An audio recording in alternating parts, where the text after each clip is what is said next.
Muito boa noite. É com alegria que mais uma vez aqui nos encontramos, hoje num período de feriados, né? Prolongados, feriadão, conforme o pessoal pode falar, mas em religião não tem feriado, né?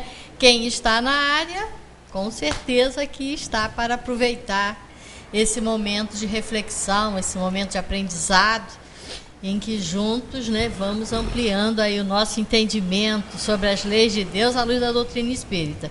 Isso é muito gratificante.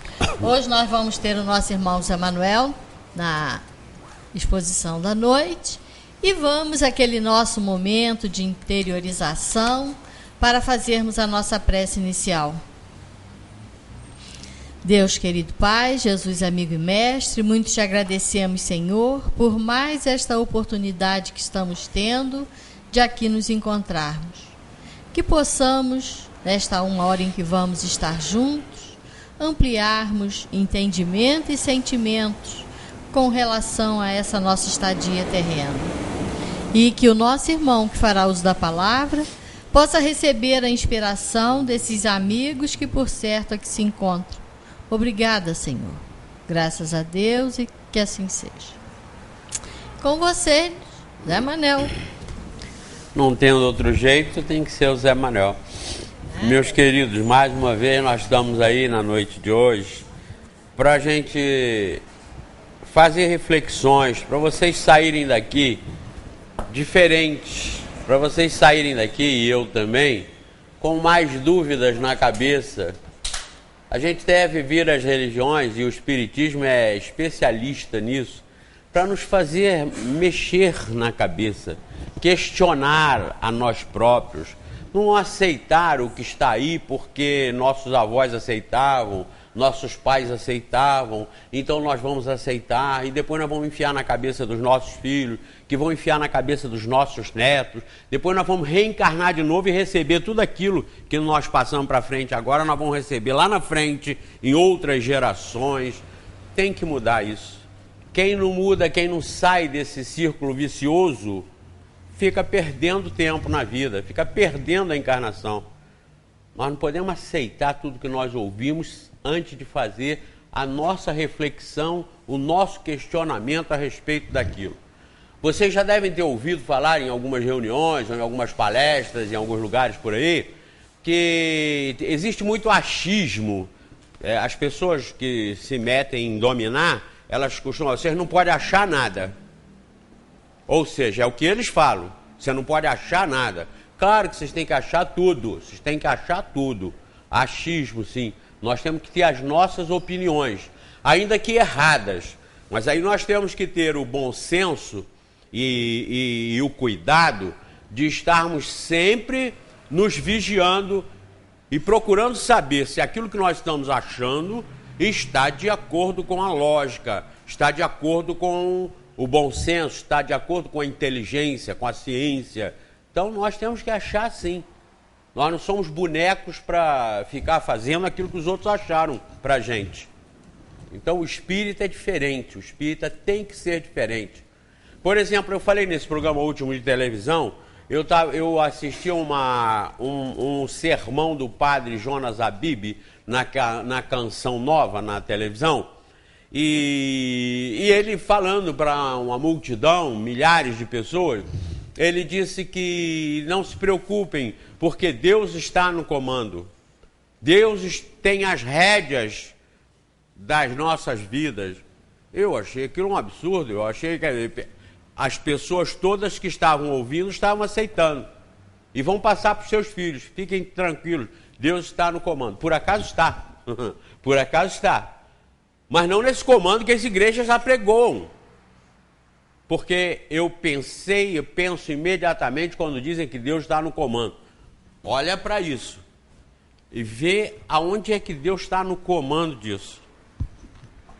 Se você for analisar isso aqui à luz de uma única vida, que é o que todas as igrejas lá fora, todas as religiões lá fora pregam, uma única vida, se você for analisar isso aqui à luz de uma única vida, você vai ver que a única coisa que está no comando aqui é esse giro que a Terra faz em volta dela mesmo, que leva 24 horas, e esse giro que ela está fazendo em torno do Sol, que leva 365 dias.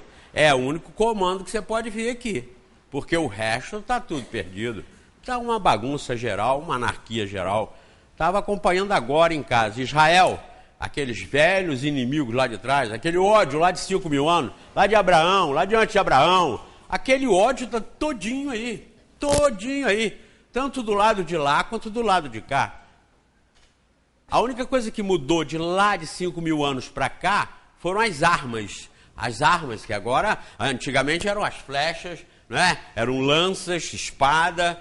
Agora não, agora são mísseis. Agora o Israel conseguiu, através de um teleguiado, destruir o carro que estava o chefe das milícias do Hamas, do poderio militar do Hamas.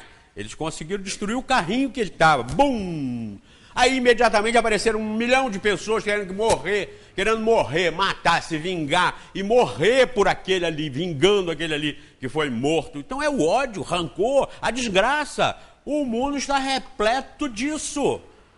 Aí eu disse lá na televisão, está nesse programa que vai sortear hoje, aí tá na internet também. Deus no comando disso é o mesmo que você disser para os pais da criancinha que vão deixar na escola. Você, o dono da escola, tem um ônibus para transportar as criancinhas e você consola os pais das criancinhas, tranquiliza os pais das criancinhas dizendo o seguinte: não fiquem preocupados, o nosso motorista está bêbado, o ônibus está sem freio, mas esses morros que tem aí até chegar na escola, isso é mole para ele está acostumado. Aí vocês ficam tranquilos. Porque o motorista está bêbado, o ônibus sem freio, e a ladeira ele contorna, aquilo é pinto para ele. Ora, é o mesmo que falar que Deus está no comando disso. Fique tranquilo que Deus está no comando. Não pode, você não pode ficar tranquilo. Aí eu ouso falar, Deus está mal intencionado com a gente. Se Ele está no comando, e se Ele é o autor de tudo isso, Ele está mal intencionado com a gente. Porque eu não faço isso com meus filhos, vocês não fazem com seus filhos. Vocês não largam seus filhos expostos aos perigos. Nós estamos sempre falando com eles, cuidado, olha lá, não vem isso, olha, não bota cinto de segurança. Nós temos todo o cuidado com nossos filhos. Isso aqui é um ônibus dirigido por um bêbado de morro abaixo, sem freio. Não tem lógica. Ou aceita a reencarnação, ou nós vamos ficar guerreando, se matando e lutando aí. Os que não aceitam não vão encontrar uma explicação, uma lógica. Vão viver para comer, beber, ganhar dinheiro, comprar bens que vão deixar aqui e depois ir embora. Para ver do lado de lá, como eu perdi tempo, que pena. E tem uma parte de culpa de nós que estamos do lado de cá, que temos que fazer o nosso papel para orientar as pessoas que têm acesso a isso. A gente vê muita gente preocupada. Mas quantos desencarnados tem aqui? Está cheio de desencarnados. Vejam, nós temos que estar preocupados com os encarnados. Nós estamos encarnados para trabalhar para os encarnados. Os desencarnados já estiveram aqui. Se aproveitaram muito bem, se não aproveitaram, perderam. E eles agora são tratados pelo lado de lá, que podem trazê-los para cá para ouvir aquilo que eles não quiseram ouvir quando eles estavam encarnados. Mas nosso papel principal não é cuidar dos desencarnados, é cuidar dos encarnados. Os desencarnados já é outro departamento.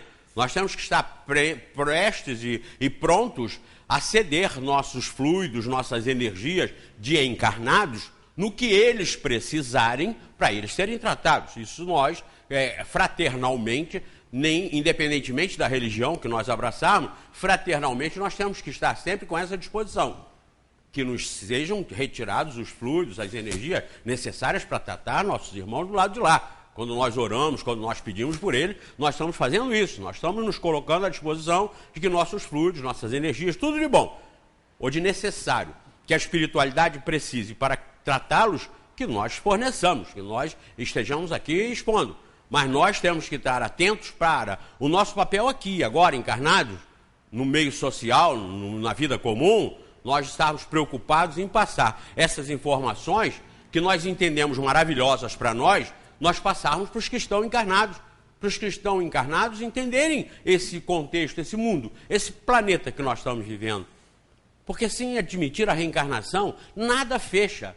Aí você enfiou a caixa na cabeça e ficou, como eu disse, aceitando aquilo que passaram para o seu bisavô, que passou para o seu avô, que passou para o seu pai, que passou para você, que você vai passar para o seu filho vai passar para o seu neto, até você voltar numa outra encarnação e lá na frente pegar as mesmas coisas. Não pode, não pode. Nós espíritas, temos que revolucionar isso. Nós não podemos ficar com medo e ficar com um docinho de querer agradar todo mundo. Nós não podemos. Nós não temos a pretensão de desagradar a ninguém, mas nós não podemos ser cúmplice e conivente com esse status, com essa situação predominante no planeta e que não resolve nada, só agrava, só agrava. Vejam, está lá a Terra Santa, a Terra Prometida, a Terra dos deuses, a Terra da promissão, a Terra de tudo de bom, sempre foi tudo que não presta. Porque não se entende Deus nisso, não se entende Deus se nós afastarmos Deus da concepção que os Espíritos trouxeram. Isso aqui que os Espíritos trouxeram é uma revelação tão importante e tão gigantesca para todo o planeta, quanto foram os 10 mandamentos, quanto é o cristianismo, é também o espiritismo. Vejam, o papel de Kardec foi o papel de Moisés e o papel de Jesus, de dar uma iluminada, mas cada vez mais essa iluminada avançada, uma iluminação para frente. Eu tenho falado, eu estou sempre pesquisando, pensando essas coisas que acontecem corriqueiramente nas nossas vidas e a realidade. Eu lembro quando eu era jovem, garoto, todo mundo, o pique do momento era ser datilógrafo. Se você não tivesse datilografia, não arranjava emprego em lugar nenhum. Então tinha que ser datilógrafo. A datilografia era uma coisa tão atrasada que era escrita com PH, datilografia. Era PHI, lembra, Neuza? Neuza estava batendo a cabecinha ali porque está lembrando. Isso era da nossa época. Então, Ildes, tinha que ser datilógrafo. Senão, estava perdido na vida. Hoje as mães, os pais não estão aí botando os filhos em escola de datilografia, então... Vocês têm algum filho, algum tio, algum parente, algum neto que vocês estão preocupados porque ele não aprendeu datilografia? Não tem nada a ver com datilografia, já era. Datilografia já era. Eu até disse lá que hoje é iPhone, iPod, aí não pode, tablet, enfim, é tudo de evoluído, tudo avançadíssimo. Então os filhos, vocês estão preocupados em que eles aprendam isso daí para frente, aprendam a evolução do mundo.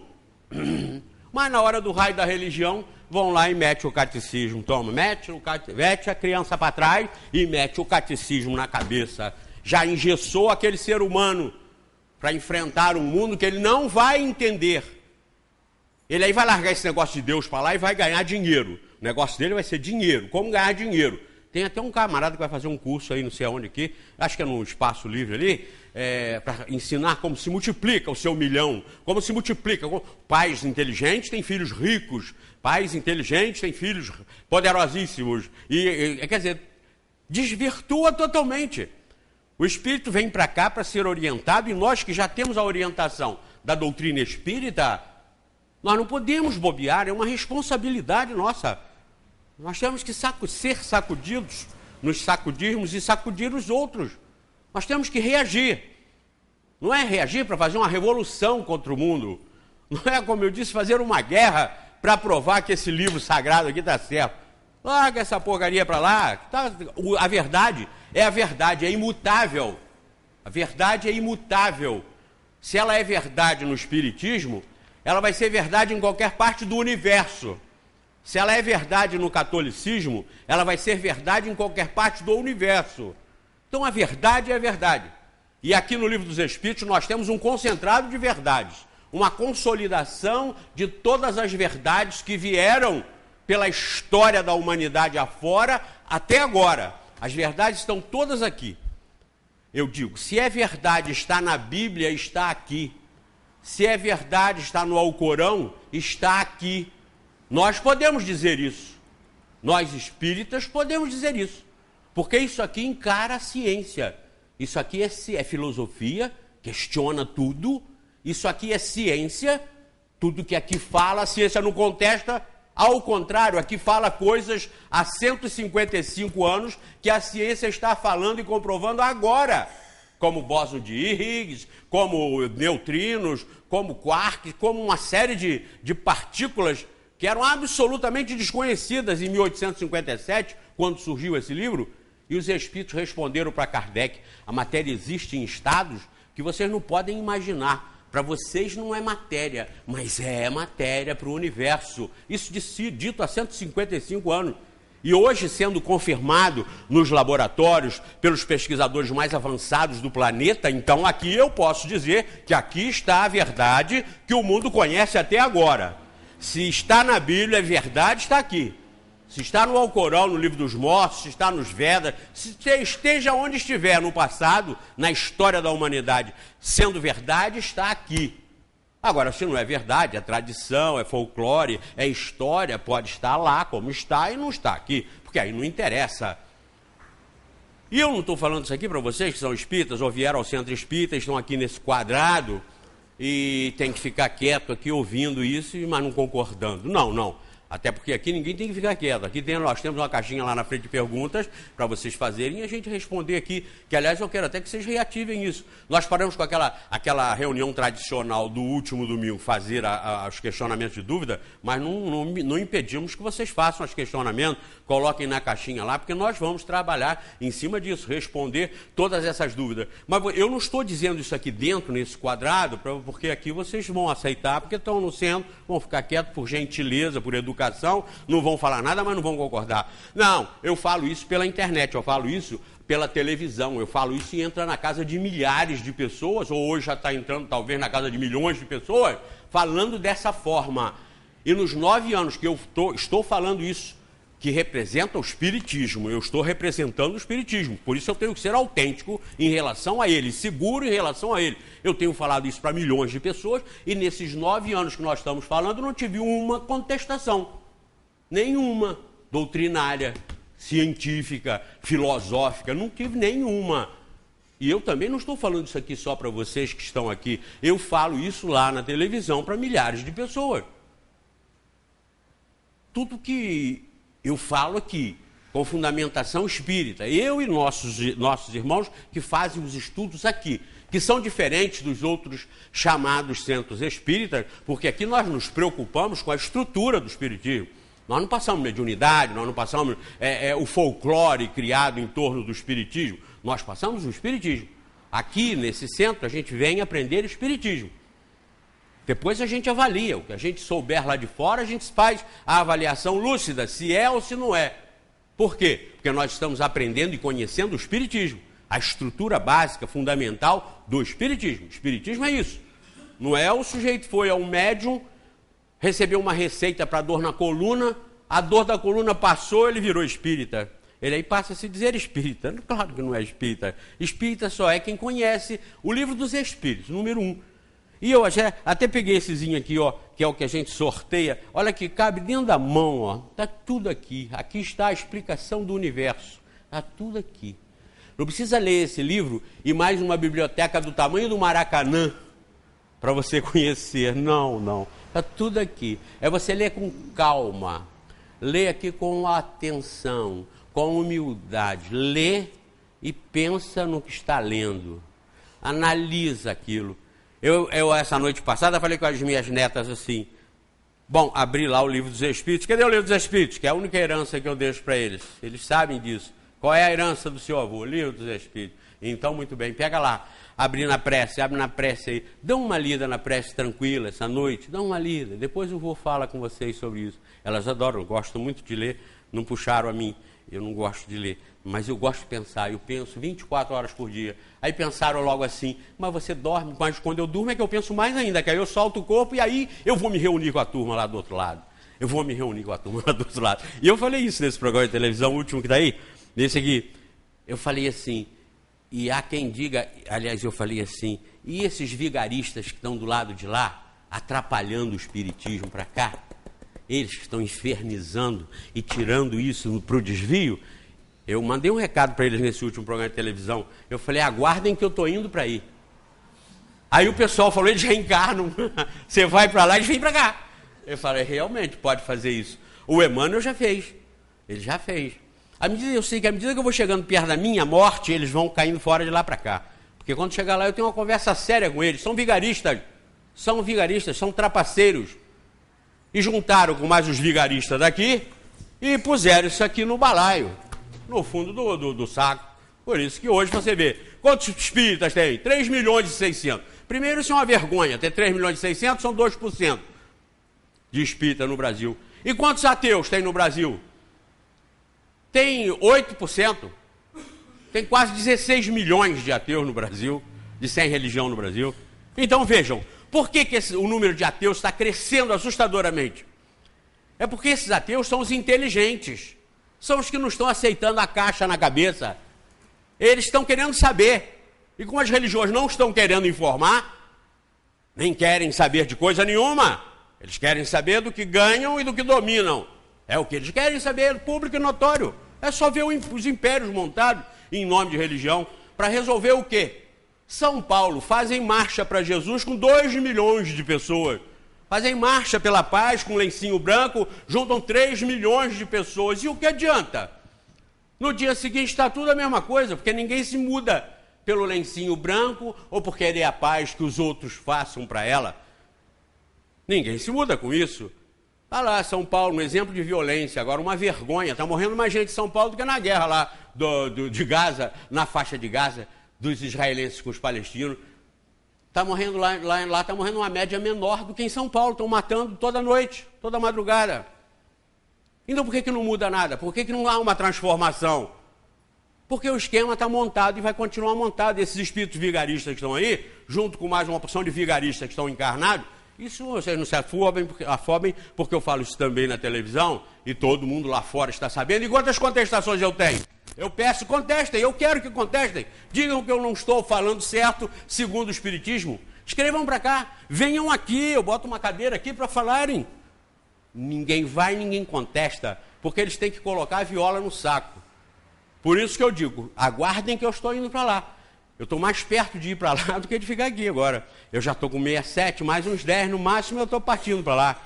Aí eles partem para cá. A federação disse que o Emmanuel reencarnou. Aquele espírito que obsidiava o Chico Xavier, o médium católico Chico Xavier, era obsidiado pelo Emmanuel. E esse Emmanuel, como o Chico Xavier morreu, eles tiraram esse Emmanuel também de circulação, encarnaram ele lá em São Paulo. E por acaso eu falei nesse programa que está rodando agora, nada mais oportuno, né? Quando o Paulo Maluf está sendo condenado a devolver 22 milhões de reais de dinheiro roubado do governo de São Paulo, e eu ainda fiz uma colocação. Quem sabe que ele vai ser neto do Maluf? Porque disseram que ele reencarnou em São Paulo para cuidar da educação. Olha que gracinha. É uma cambada de farsante. É uma cambada de espíritos de lá, do lado de lá e do lado de cá, que estão atrapalhando isso. Eu apresento isso e vocês podem ter certeza disso. Leiam, estudem e vocês vão ver que isso aqui é a solução para a paz, para a ordem, para a educação da humanidade no planeta Terra. Isso aqui é a solução. Como eu disse no início da palestra, sem reencarnação, não há como conceber Deus com inteligência, com racionalidade. Sem a reencarnação, não tem como explicar a miséria, a desigualdade social, o sofrimento, a fome, as guerras. Sem a reencarnação, não tem como explicar. Então é preferível você ser ateu. Como eu prego, eu estou pregando também na televisão muito, e aqui nós temos lá para emprestar o livro de Sanherres, chamado Carta a uma Nação Cristã. E eu pergunto para vocês, qual é a única religião que tem a coragem de divulgar um livro a favor do ateísmo? Só o Espiritismo. Só o Espiritismo. Porque enquanto Sanherres, com o livro dele, acaba com as igrejas lá fora, acaba com o Deus das igrejas, e acaba mesmo, o livro dos Espíritos acaba com o livro de Sanherres. Perde a graça. Você lendo Sanherres e vendo tudo que tem lá fora em termos de Deus, você fala, que cara inteligente, que gênio. Esse homem que a humanidade está precisando para dar um balanço nas estruturas dessa podridão que está aí. Aí quando você joga o livro dos Espíritos em cima do de Sanherres, mata o de Sanherres. O de Sanherres deixa de ter fundamento. Porque todos os altos questionamentos que o filósofo ateu Sanherres levanta para acabar com o Deus das igrejas, O Espiritismo esclarece, explica, elucida, uma maravilha. Então, a única religião que tenha coragem de divulgar, de mostrar e de mandar ler um livro ateu, que cria ateus, é a doutrina espírita. Agora, a doutrina espírita, como ela está codificada, como ela está aqui no Livro dos Espíritos, e como nós aqui estudamos, nós aqui aprendemos. Vejam, nós aqui não precisamos recorrer aos espíritos, às outras obras psicografadas que tem aí aos milhares, ou talvez já até milhões. Nós não precisamos disso. Basta estudar o Espiritismo, Livro dos Espíritos, e aí estudar ciência, estuda filosofia, sociologia, estuda política, assiste filme, vê novela, tudo. E você consegue entender e matar a charada aqui. Você consegue se orientar, consegue um norte, consegue um rumo aqui no Livro dos Espíritos. Tudo sobre mediunidade você elucida e esclarece no Livro dos Médiuns.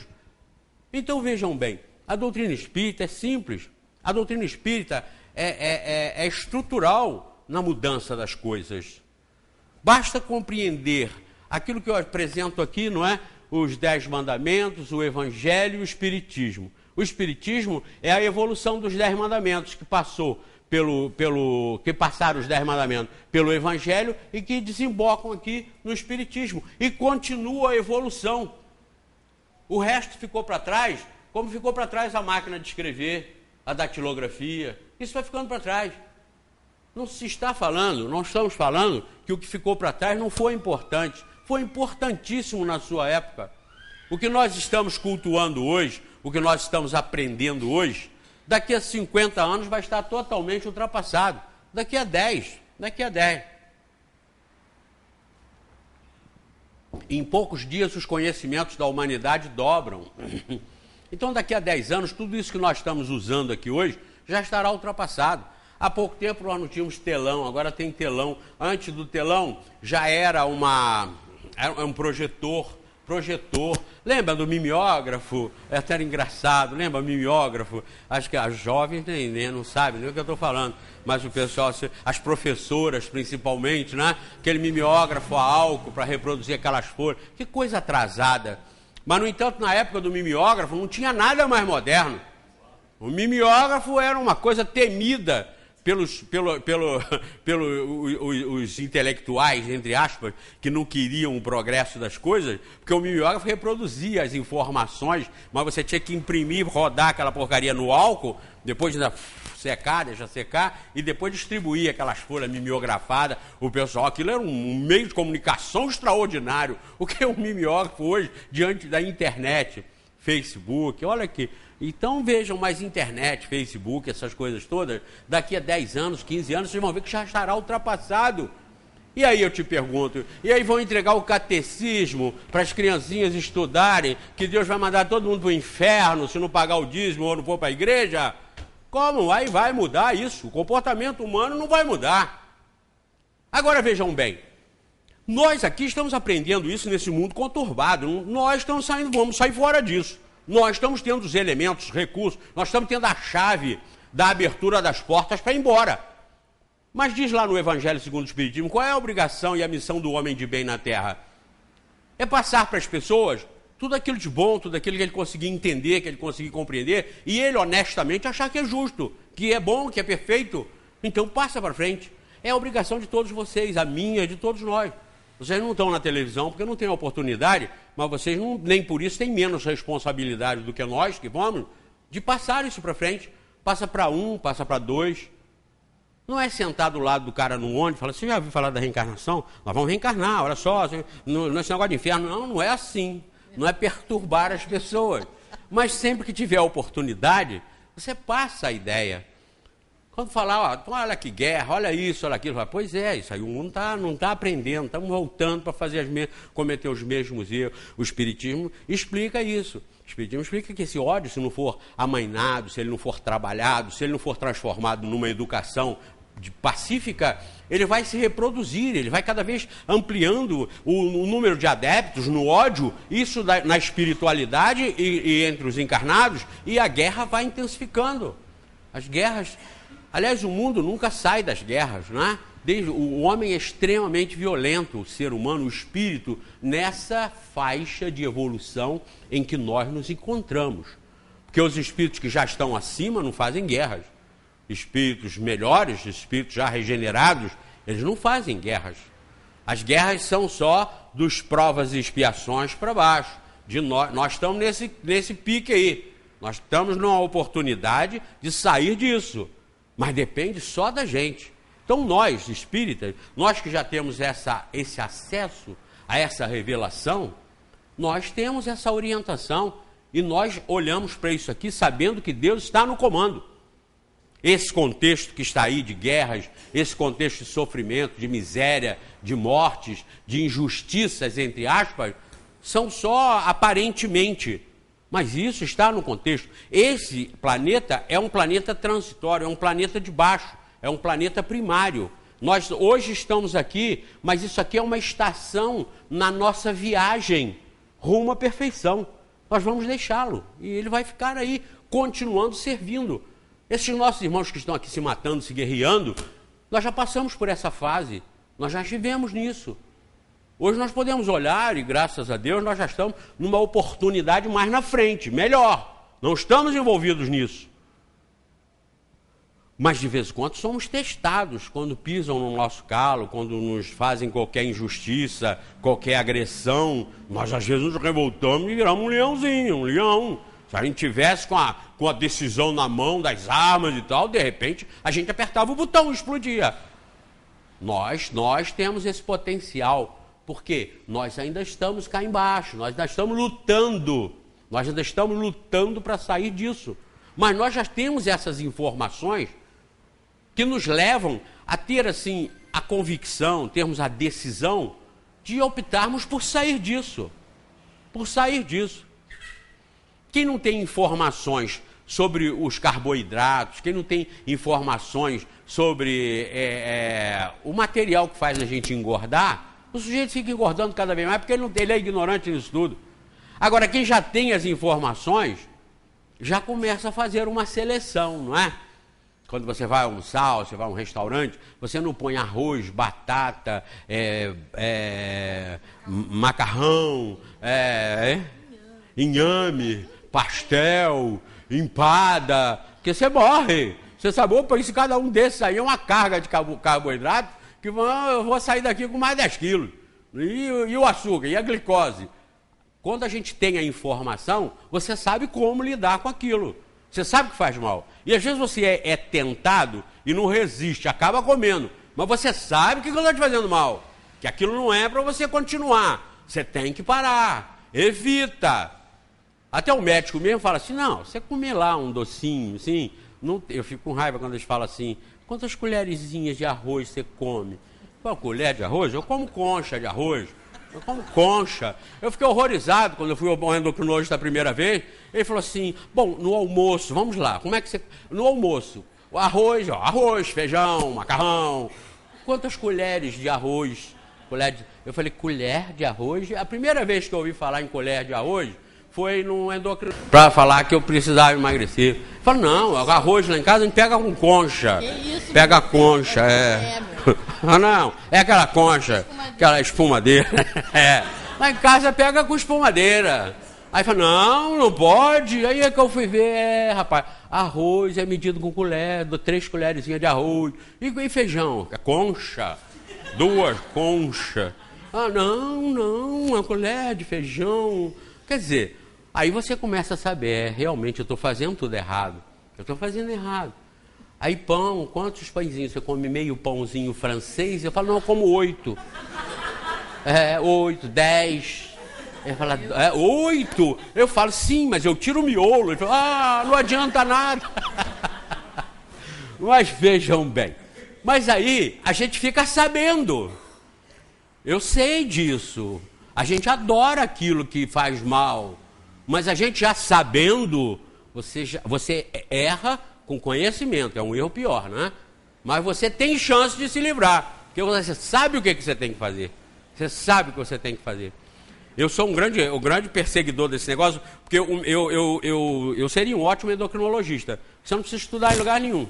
É só você ter na gaveta da mesa do consultório, você tem umas folhas assim como essa, e ali eu já fiz até uma, eu escrevi assim: alface à vontade, pepino à vontade, água à vontade. Aí começa, cenoura, uma colher de cenoura, aí eu não sei o que, mas boto tudo que não pode uma colher. E o que pode, à vontade. E tudo que é folha, verde, à vontade. Coma à vontade. Deu fome de noite? Come 3, 4 pés de alface desse grande. Come à vontade. E é até calmante, você dorme. Queridos, o que tem a ver isso com religião? Religião é a nossa vida, é a nossa ação. Não adianta a gente ficar fazendo religião como se fosse uma coisa da igreja, do centro. Não, é da nossa vida. É do nosso respiro. Religião é a educação em relação ao bem, em relação à ética, em relação ao comportamento. Então isso tem a ver conosco. E eu estou relacionando isso com o conhecimento do Espiritismo, para mostrar para vocês que eu não sou perfeito. Eu não sou imune e isento de aborrecimentos. Mas eu sei que faz mal. E eu sei como tem que voltar e acertar. Eu sei quando o negócio está ruim, o que é que tem que fazer. E é o que vocês também, nós estamos aprendendo aqui. Nós não vamos sair daqui perfeitos, curados, puros, anjinhos, sair por aqui volitando. Não vamos nem mais de ônibus, nem de carro. Sai voando e vai embora. Não, vamos sair daqui mais ou menos como entramos, mas com esses reforços na cabeça, dessas ideias. Compete a você e a mim a ação que nos vai melhorar. Não adianta vir tomar passe e continuar do mesmo jeito. Não adianta vir ouvir palestra e continuar do mesmo jeito. Nós temos que provocar mudança. Por isso eu passo para vocês têm que ser filósofos. O que é isso? Vocês têm que duvidar de tudo, perguntar tudo e ver se as respostas que vocês estão tendo pelo Espiritismo estão convencendo. Se não, vocês perguntem aqui. Não abandonem isso, não deixem isso para o padre, para o pastor, para o dirigente do centro. Não, isso é problema nosso. Por isso, por exemplo, eu ainda falei para ele, o que eu vou falar hoje? Depois eu pensei, se eu for falar sobre caridade, eu posso fazer uma linda palestra sobre caridade, mas vocês já sabem sobre isso. Vocês poderiam até entrar numa igreja e assistir uma palestra sobre caridade mais bonita que a que eu iria fazer aqui, lá na igreja. Vocês poderiam ligar a televisão e assistir Prêmio Hawak, fazer uma palestra sobre a paz, mais bonita do que qualquer uma que vocês já ouviram. Mas tudo bem, isso já é o produto acabado. Caridade, amor, paz, isso já é o produto acabado. Isso já é a consequência da educação que o mundo exige, que nós precisamos para chegar lá. Agora, você saber a estrutura, você saber onde está o carboidrato, e saber que você lida com ele toda hora, aí é que é a sabedoria da coisa. Aí é que você está se instruindo, está se educando, você está tendo recursos para lutar nas horas que você precisar. Você está tendo recursos, você está tendo conhecimento para agir como você deve agir. Você lá fora não deve perdoar simplesmente porque as igrejas e todos os evangelhos dizem que se deva perdoar. Mas você deve perdoar porque você vai saber que não perdoando, você vai continuar sendo prejudicado. Não perdoando, aquele seu inimigo de hoje será seu inimigo de amanhã, será seu inimigo do outro lado da vida. E nós temos que eliminar isso, nós temos que acabar com isso. Então, nós estamos aprendendo para fazer esse respiro de religião, esse respiro de conhecimento, esse respiro de consciência, esse respiro de sabedoria. Você saber lidar com você mesmo, você saber o que te faz mal e você saber o que deva corrigir, o que deva modificar. Ajuda-te, que o céu te ajudará. Jesus cansou de dizer isso. Ajuda-te, que o céu te ajudará. Buscai e acharei, mas buscai. Eu disse isso também nesse programa. Para alguém acertar numa loteria da vida, tem que comprar o bilhete. Se você não comprar o bilhete, você não tem nenhuma chance de acertar. Então, para você se mudar, você tem que fazer a sua parte. Ajuda-te, que o céu te ajudará.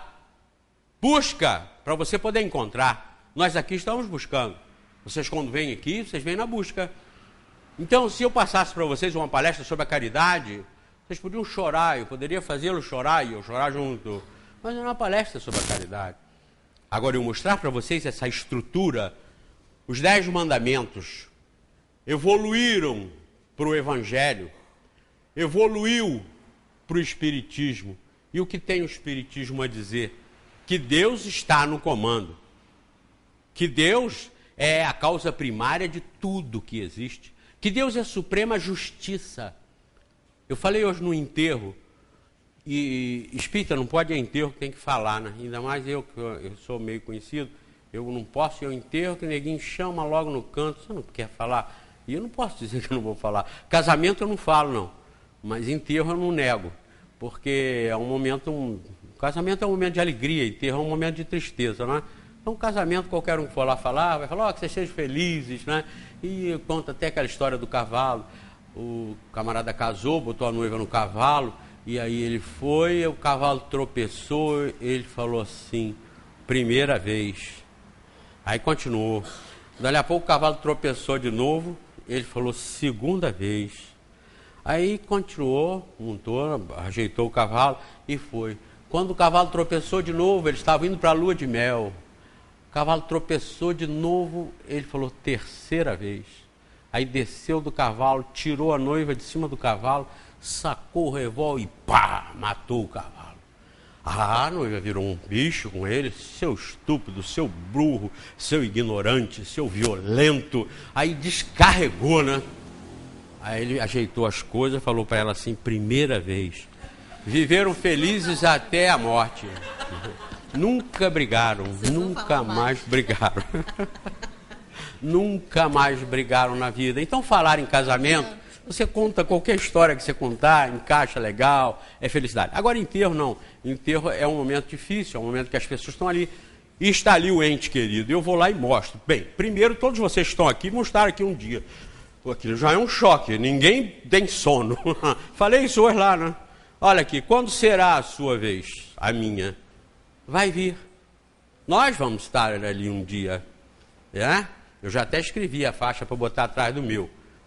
Devolvo à terra agradecido o corpo que usei em mais uma encarnação na busca da perfeição. Gostaram? Aham.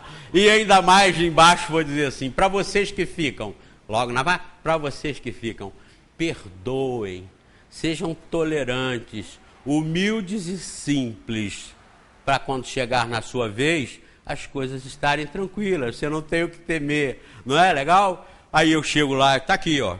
Quem é que está aqui? Não é mais o falecido. Se você chamar, ele não responde. Qual é a diferença daquele corpo hoje para aquele corpo há 5 dias atrás? 5 dias atrás você conversava com o seu ente querido que estava ali. Hoje ele já não está mais ali. Ali só está aquele veículo que ele usava, enquanto aquele veículo deu condições. Ele agora não está mais em condições. Então hoje ele não está mais ali. Mas ele está em simplesmente outra dimensão. Nada se perde. Nada se perde. As coisas só se transformam. E nós vamos continuar unidos, nós vamos continuar juntos. Pelo carinho, pelo afeto, pela lembrança, pela saudade, pelo pedido de paz para ele, ou ajuda até para a gente, pela troca de carinho, de afeto, independentemente de nós estarmos em dimensões, porque nós só estamos em dimensões separadas, só estamos em dimensões separadas. Então, falar no momento de um sepultamento, de um corpo, de um ente querido, aí é importante, aí eu nunca não nego não, porque é um momento que você espírita, que nós espíritas, vamos lá relembrar esses detalhes e fazer as pessoas todas ao redor raciocinar junto. Ninguém perde ninguém. E ninguém tem motivos para se revoltar, ou para se deprimir, ou para ficar em dúvida com relação a Deus, porque nós só temos entes queridos porque nós fomos colocados por Deus nesse processo. Foi Deus quem nos concedeu a oportunidade. Logo é Ele também que, na regra de tudo, determinou o momento em que os corpos vão voltar para a terra de onde vieram e nós vamos voltar para a espiritualidade de onde nós somos. Isso é simples de entender num coração humilde, num coração aberto. Entender essas coisas. Nós não morremos. morrem os corpos, mas nós não morremos. A ciência hoje, como eu disse, não se estuda mais datilografia. Então não se tem que pesquisar isso aqui lá na época de Platão, na época de Sócrates. Nós temos que pesquisar isso aqui hoje. O que diz hoje a ciência? A ciência hoje diz que aquele corpo que está ali simplesmente desprendeu a inteligência que ele prendia, porque ele não teve mais condições de segurar. O corpo não teve mais condições de segurar. Não é o espírito que se agarra no corpo, é o corpo que prende o espírito. Quando o corpo perde as forças, simplesmente o espírito sai com alegria e felicidade, que nada é melhor que o lado de lá, mas para quem vai espontaneamente. O livro Vida Depois da Vida, do Raymond Moody, ele fala tantas maravilhas do lado de lá, que as pessoas que morrem e voltam, que tem aquelas paradas cardíacas, ficam 2, 3, 4 minutos mortos, e depois voltam contando tudo que viram, tudo que passaram do outro lado. Está no livro Vida Depois da Vida, do Raymond Moody, um pesquisador de mortes clínicas, e é prefaciado esse livro pela maior autoridade no assunto em mortes clínicas, que foi a doutora Elizabeth Kubler-Ross. Então esse livro, ele fala tantas maravilhas das pessoas que voltam e contam como aconteceu, que ele no fim ele tem um pós-fácio. Vocês conhecem prefácio no livro, né? O livro tem um prefácio e ele tem um pós-fácio também. Lá no pós-fácio ele fala, alto lá, cuidado, não se suicidem pensando que vão passar nessa maravilha que nós estamos falando, porque os suicidas aí tem gravíssimos problemas e não passam por essas fases. Aí o sofrimento é o que acontece imediatamente após a morte. Mas a morte natural é uma maravilha, é o desprendimento do espírito que já cumpriu a sua tarefa ali. E quando nós nos desprendemos, nós entendemos, isso ali realmente era uma passagem. Nós entendemos, nós não ficamos apegados, meu corpo, nós não sabemos, não temos nada ali. Nós não temos mais nada ali. Aquilo ali foi utilizado como nós estamos utilizando, enquanto nós podemos. Mas quando ele não dá mais condições, nós estamos livres. E em contato, por isso que nós que ficamos, não devemos nos lamentar, não devemos sofrer porque nossos entes queridos foram, porque nós atrapalhamos a eles. Porque eles sabem que estão vivos e eles nos querem alegres, eles nos querem continuando a vida, porque nós ficamos para continuar. Quando alguém vai porque chegou a hora. A regra é a perfeição de Deus, que estabelece automaticamente para cada um de nós o momento e o termo da nossa existência. Nós às vezes ficamos pouquinho na Terra, 15 anos, 20 anos, 5 anos, 8 anos, morrem às vezes criancinhas com 1 ano. Mas são as tarefas, as missões, as provas que aqueles espíritos têm que passar ali. E de rebarba eles ainda trazem as provas para nós, que passamos com eles. Mas isso é exercício do aprendizado, exercício das emoções, exercício do ser, do espírito, para ser cada vez mais forte e compreensivo. Isso é um exercício que Deus estabeleceu nessa aparente injustiça, nessa aparente destruição, nessa aparente perda. Não tem nada de injustiça, perda, nem destruição. Tem transformação, na qual nós, espíritos, somos colocados para aprender. Então os nossos entes queridos, nossos irmãos que passam por nós e vão, mais cedo ou mais tarde, eles não estão vendo. E quando morrem jovens, criancinhas, eles não são criancinhas em espírito. Eles pensam como espíritos formados, não pensam como espíritos infantis, porque a infância é do corpo, não é da alma.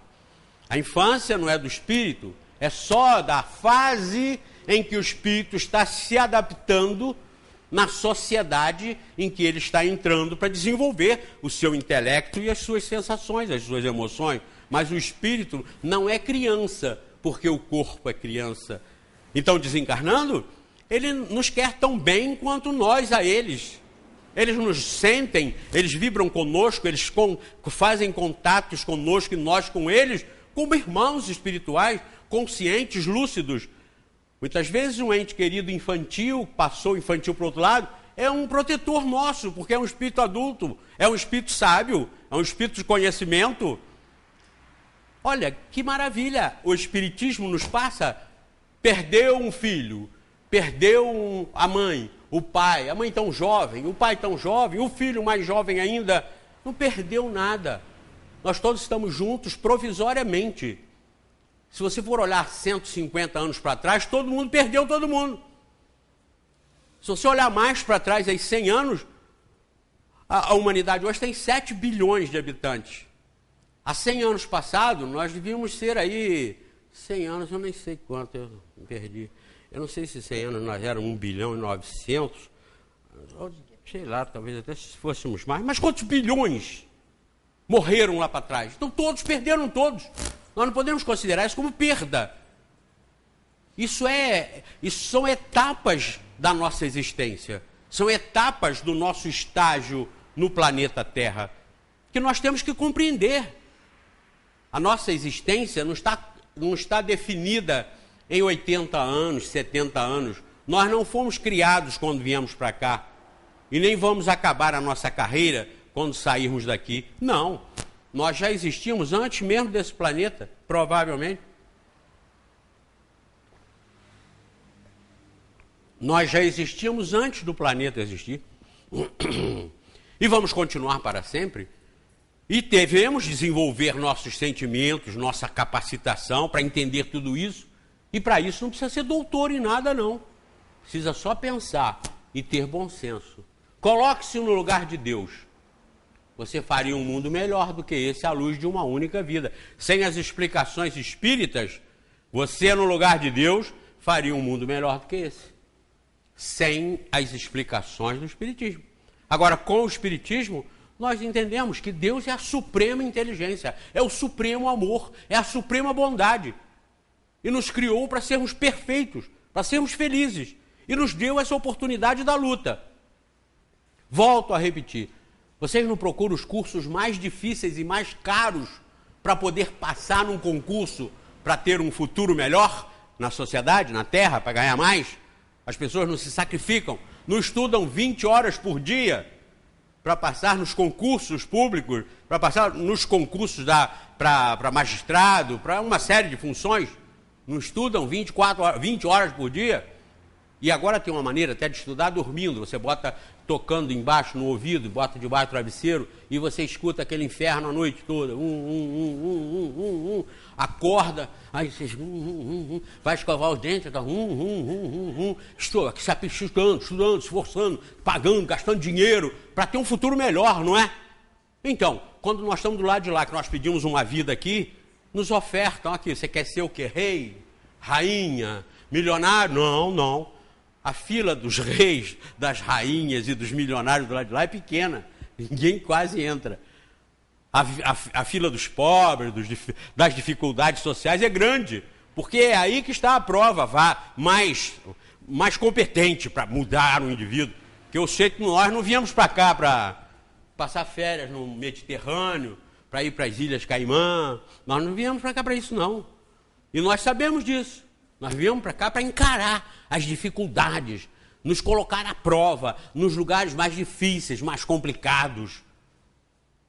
Porque aí, como nos cursinhos que exige que a gente estude 20 horas por dia, lá vai exigir que a gente perdoe, que a gente suporte, que a gente não se revolte, que a gente não reaja com violência, que a gente perdoe, que a gente não seja desonesto. Olha a prova dos 2 mendigos, acharam 20 mil e devolveram. Passaram na prova da honestidade, a última talvez para eles. Vocês passaram na da miséria, vocês passaram na do abandono, vocês passaram no da humilhação, vocês passaram em todas elas. Agora vamos testar a honestidade. Acharam 20 mil reais. O que eles fizeram? Foram lá e devolveram. Aprovados. Daí para outro planeta. Espíritos como aqueles, vocês poderiam botar como ministro da Fazenda, como presidente da República e ter certeza que eles não iam roubar o dinheiro da saúde, não iam roubar o dinheiro da educação, não iam roubar o dinheiro do saneamento, não iam roubar o dinheiro de ninguém. Porque quando eles tinham miséria e necessidade, eles acharam e devolveram. Olha a prova, olha o espírito superior aí. Olha a prova de espírito superior aí. Enquanto lá os ministros, os políticos, os governantes estão roubando, em sua maioria, não é? Eu não tenho medo de falar assim, porque eu também sou julgado assim. Aquela história lá de Jesus, não julgueis para não ser julgado, não para aí não. Eu quando aprendi assim, José Manuel, não julgue para não ser julgado. Aí eu ficava, oh meu Deus, não, então não julgo mais. Aí não julgava mais. Mas eu não disse para vocês, Isabel, que vocês estão aqui para perguntar, para duvidar, para questionar, para ser esperto? Pois é, essa história não para aí não. Não julgueis para não ser julgados. Mas não para aí. Porque sereis julgados com o mesmo peso e a mesma medida, ou da mesma forma que vocês julgarem. Então eu não tenho medo. Porque quando eu julgo com honestidade. Eu julgo com justiça. Eu julgo com sinceridade. Eu julgo para mostrar, para mim aquilo ali está errado, não deva ser assim, e quem está fazendo é criminoso, é cruel. Então eu julgo e concluo o julgamento, porque é assim que eu quero ser julgado. Eu não tenho medo de ser julgado com o mesmo peso e a mesma medida, porque eu faço com honestidade, eu faço com sinceridade. Então não julgueis para não ser julgados, porque como estáis julgando, sereis também julgados. Isso não me amedronta nem um pouquinho. Então, quando nós vemos um exemplo como dos mendigos, que devolveram o dinheiro, e vemos a colocação que fazem os governantes da Terra, do planeta, com o sofrimento dos seus irmãos, com o sofrimento da humildade, você tem que julgar. Eles serão os próximos a reencarnar na Somália, no Haiti, em Serra Leoa, não reencarnar nesses lugares desgraçados e miseráveis, para serem como os dois mendigos. E se não forem aprovados, terão novas expiações ou provas daquele jeito, para sofrer, aí vão sofrer. Aqueles dois não sofriam, aqueles dois moradores de rua não eram infelizes. Eu vi a entrevista deles num programa de televisão, não sei se foi na Maria Braga, alguém os entrevistou e ainda perguntaram para ele, o que você conseguiu conquistar ou de bom em toda essa vida que você teve? Ele olhou para elazinha e falou assim, olha que bonito, olha, que bonito. Ele tinha conseguido aquela esposinha dele, que também era da rua, também era uma sem teto, uma abandonada, uma sem tudo. É ele, olha, o amor entre eles, o respeito, o carinho. E perguntaram para ela, o que você não gostou agora? Que eles ganharam casa, ganharam emprego, ganharam roupa, ganharam tudo.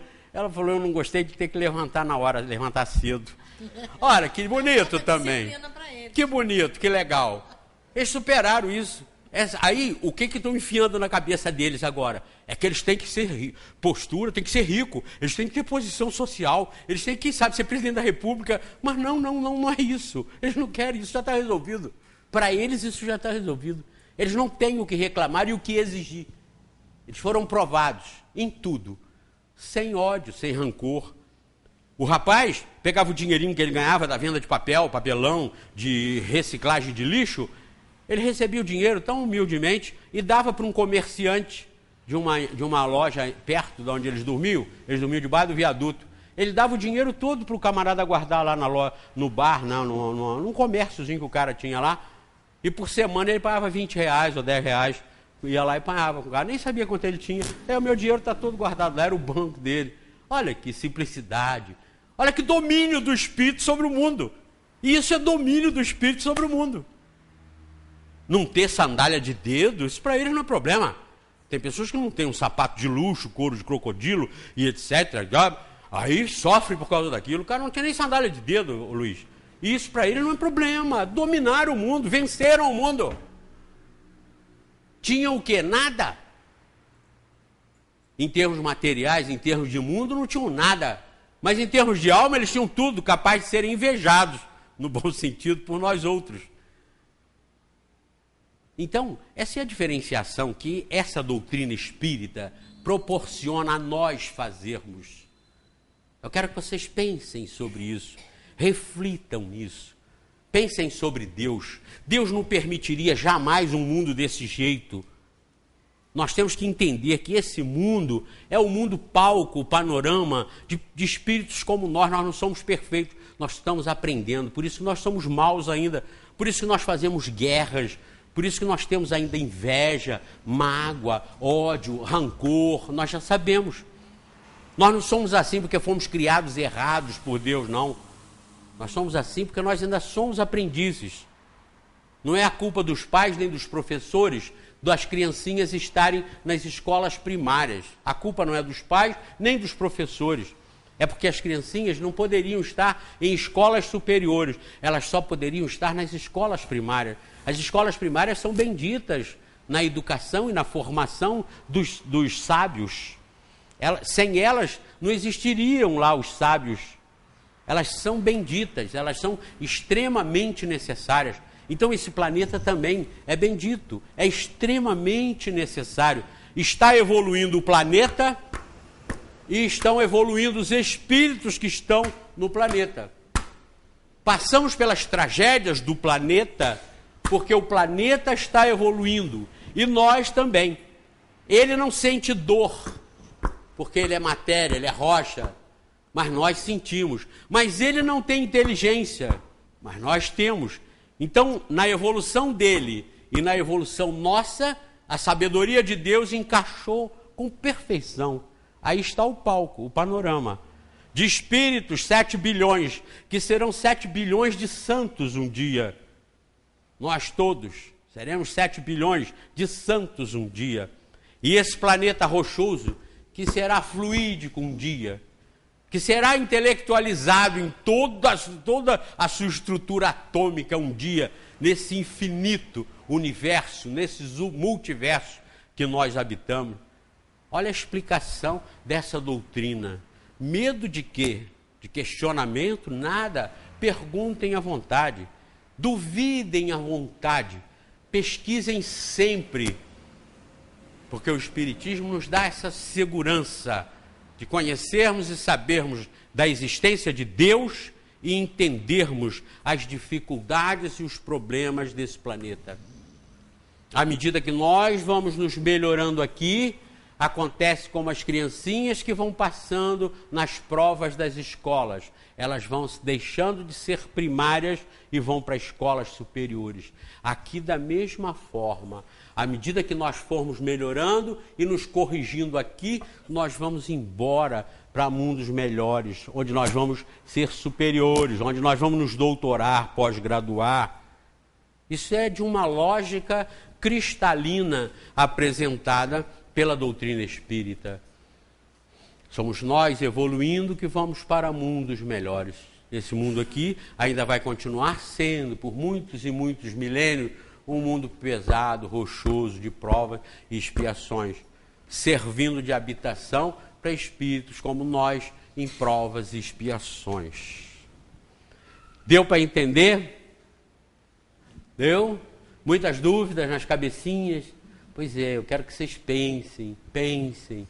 Não é sair daqui, como ele falou bem, como, que maravilha, e como fez chorar todo mundo. Isso é bobagem.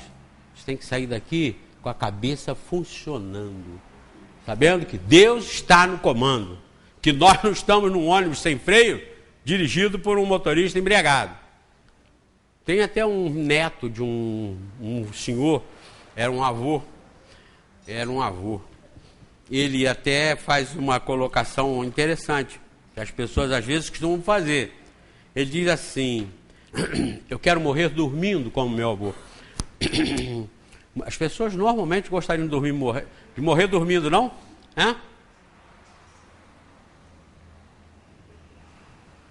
Hein, Renato? Vocês não gostariam de morrer dormindo? Que maravilha, quando acordasse estava morto. Não ia acordar, né? Acordava na espiritualidade.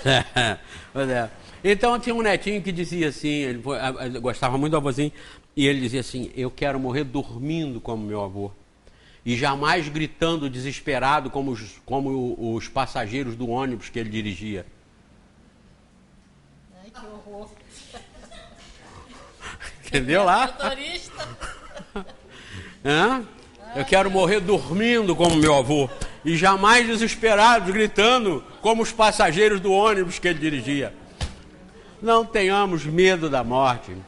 Dormindo acordado em acidente por doença, em cima da cama trocando fralda, não nos afobemos com isso. Porque também é uma outra coisa, a primeira exigência das pessoas é o seguinte: eu quero morrer, eu não quero ficar em cima da cama. Às vezes é o que te espera. Aquela cama lá, com aquela coisa de plástico quente por baixo, e você tendo que trocar fralda, não é uma realidade? Quem está fazendo isso pelos outros está preparando seu próprio futuro, porque poderá precisar disso. Ou então, sendo útil naquele processo e cumprindo também a sua missão, a sua tarefa. E quem está passando por cima da cama ali, quem está ali nos 8, 10 anos em cima da cama sofrendo, também está passando pelo seu pedaço. Também está como ser inteligente, como sentimental, como espírito imortal, passando por aquilo ali como uma prova, como um aprendizado. Como as pessoas mudam os pensamentos quando estão numa situação dessas. E esse é o valor da vida, o valor do sofrimento. O sofrimento é o remédio amargo para as doenças da alma. E que nós só melhoramos e corrigimos quando passamos por aquilo. Então nunca vamos maldizer o sofrimento, maldizer as coisas. O que aconteça, aconteça do jeito que acontecer. Nós devemos enfrentar, sabendo sim que Deus está no comando. E que isso aqui é uma passagem sofrida porque nós estamos precisando dela. É como o curso mais pesado que nós queremos e nos submetemos a ele para nós termos um futuro melhor.